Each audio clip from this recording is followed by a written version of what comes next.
रहीम अस्सलाम वालेकुम dear students. आज जो है एफएससी पार्ट 2 में फ़िज़िक्स ऑफ सॉलिड्स में लेक्चर नंबर 4 डिस्कस करेंगे। जैसे हमने प्रीवियस लेक्चर में स्ट्रेस और स्ट्रेन के कर्व के बारे में डिस्कस किया,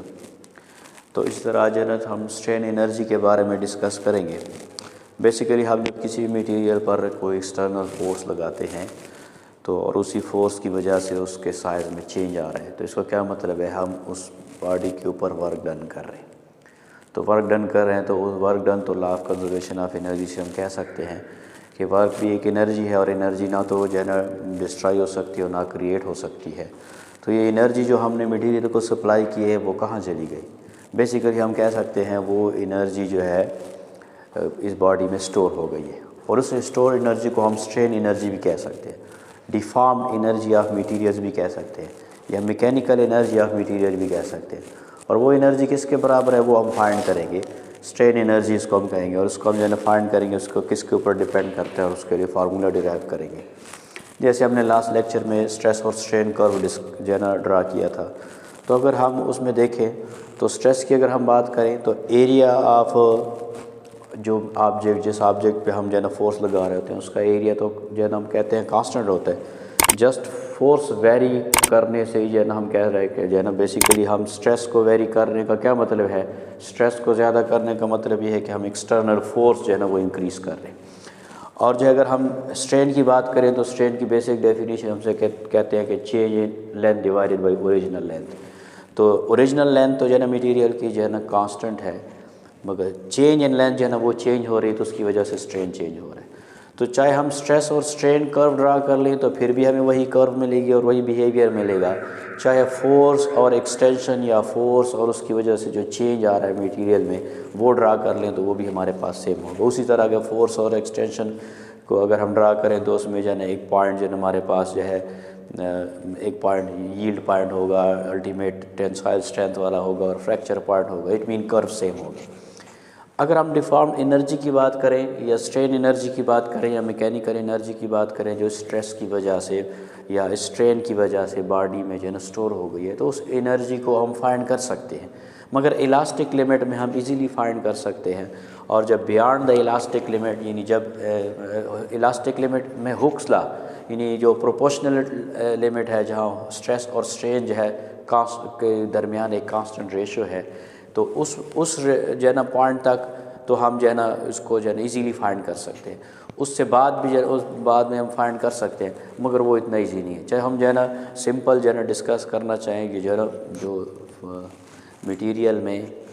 स्ट्रेन एनर्जी कितनी स्टोर हुई है या मैकेनिकल एनर्जी कितनी है, कौन से पॉइंट तक ये फार्मूला वैलिड होगा, यानी प्रोपोर्शनलिटी जो हमारे पास स्ट्रेस और स्ट्रेन के दरमियान या जहाँ तक हुक्स लॉ ओबे कर रहा था वहाँ तक जो है ना ये फार्मूला हमारे पास जो है ना हम कह सकते हैं कि वैलिड फार्मूला है। तो उसके लिए अगर हम डिस्कस करें, लेट्स सपोज अगर हम वायर स्ट्रेच कर रहे हैं या कोई सिलेंड्रिकल शेप है उसको स्ट्रेच कर रहे हैं और उसको स्ट्रेच करने के लिए हम एक्सटर्नल फोर्स लगा रहे हैं और उस फोर्स की वजह से एक्सटेंशन भी प्रोड्यूस हो रही है उस बॉडी में, तो हम कह सकते हैं बेसिकली ये वर्क डन हो रहा है, क्योंकि जिस डायरेक्शन में हम फोर्स लगा रहे हैं उसी डायरेक्शन में एक्सटेंशन भी प्रोड्यूस हो रही है। तो वो वर्क डन कैसे हम कैलकुलेट करते हैं, फोर्स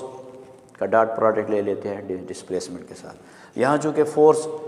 हम ज़ीरो से स्टार्ट करते हैं और उसके बाद जो है ना फोर्स मैक्सिमम हो जाती है, यानी जब आहिस्ता आहिस्ता एक्सटर्नल फोर्स हम इंक्रीज़ कर रहे हैं ज़ीरो से, तो इसलिए हम एवरेज बिहेवियर लेंगे। Average mean initial plus final divided by 2। इसी तरह जो एक्सटेंशन प्रोड्यूस हुआ या जो डिस्प्लेसमेंट कवर हुआ इस फोर्स की वजह से, वो जो है ना लेट्स सपोज ये बॉडी में जितनी एक्सटेंशन आई है उतना ही डिस्प्लेसमेंट है, तो डेल एल अगर जो है ना बॉडी जो है ना उसमें एक्सटेंशन प्रोड्यूस हुई है तो हम जो है ना डेल एल डिस्प्लेसमेंट कवर लिख लेते हैं। जिस डायरेक्शन में हम फोर्स लगा रहे हैं उसी डायरेक्शन में एक्सटेंशन है, तो हम यही जो है ना थीटा जो है ना ज़ीरो लिख लेते हैं। इसमें हमारे पास जो है ना जो वर्क डन जो हमने बॉडी पर किया या जो एक्सटर्नल फोर्स ने जो की वजह से जो बॉडी पर वर्क डन हुआ वो half F into del L extension के बराबर है। इसी वर्क डन को एक और मेथड से जो है ना वर्क डन फर्स्ट ईयर में जो हमने डिस्कस किया था, एक और मेथड से भी हम जो है ना फाइंड आउट कर सकते हैं कि अगर हम कहें कि वर्क डन जो है ना वो एरिया अंडर फोर्स और डिस्प्लेसमेंट ग्राफ के बराबर होता है,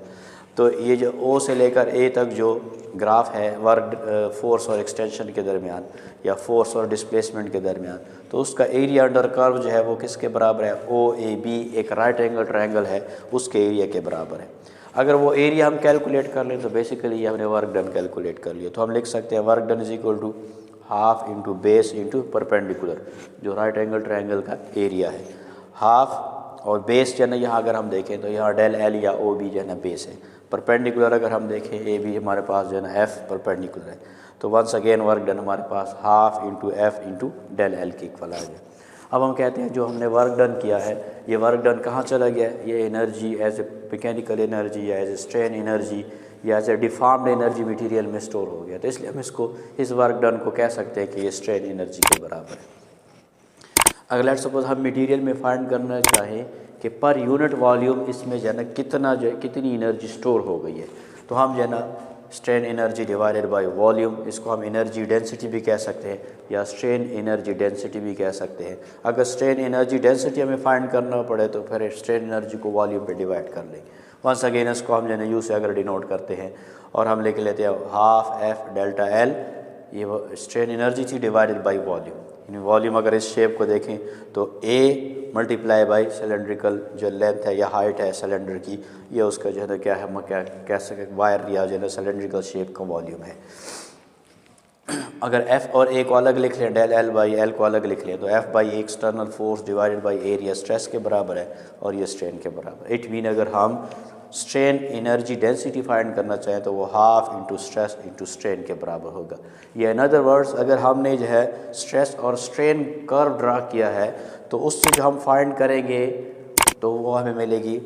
स्ट्रेन एनर्जी डेंसिटी। और अगर हम जो है ना फोर्स और एक्सटेंशन के जो है ना एक्सटर्नल फोर्स और एक्सटेंशन के वर्सेस अगर हमने ग्राफ ड्रा किया या कर्व ड्रा किया है तो उससे हमें स्ट्रेन एनर्जी मिलेगी। तो इन दोनों फार्मूले से हम स्ट्रेन एनर्जी भी फाइंड कर सकते हैं और स्ट्रेन एनर्जी डेंसिटी भी फाइंड कर सकते हैं।